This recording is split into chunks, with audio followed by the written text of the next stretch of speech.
710 ESPN Seattle presents The Calabro Show warm-up, powered by the law offices of Heidi Hunt. All right, welcome to the warm-up. Kevin Calabro and the go-to guy, Jim Moore, here on 710 ESPN Seattle. Heard 3 to 7 today because the World Series, an off day.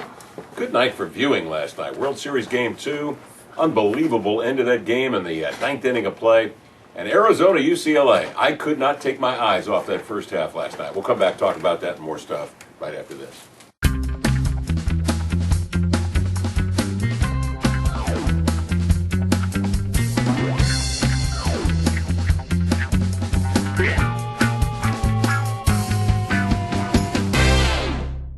Welcome back to the warm-up show. All right, is that Molina's calls the catcher back there? You got to hit the cutoff throw. You got to catch that cutoff throw. You got to be the cutoff man if you're the first baseman out there. And of course, it's Pujols who missed the cutoff to allow men at second and third on that fly ball out there to right field. Yeah, Pujols looked like he was slightly distracted just momentarily, and he just kind of whiffed at it.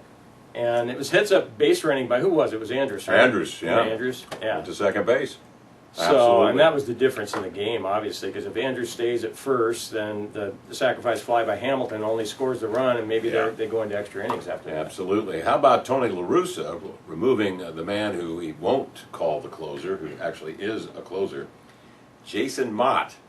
This guy had given up a couple of singles. He gave up a bleeder to Kinsler, gave up the base hit to Andrus, and then they bring in Arthur Rhodes, of all people, to pitch to Hamilton.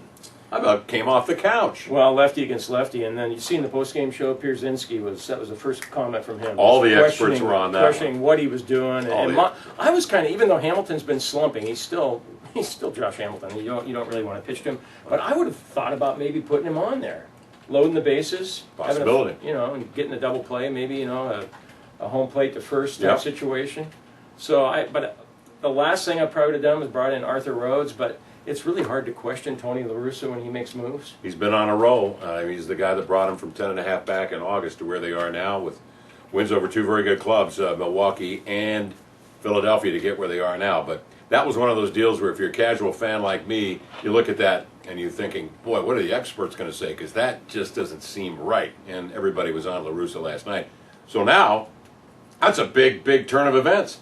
Now you go home 1-1 if you're the Texas Rangers. That really turns this World Series right on an axis. While that was going on, you had UCLA and Arizona.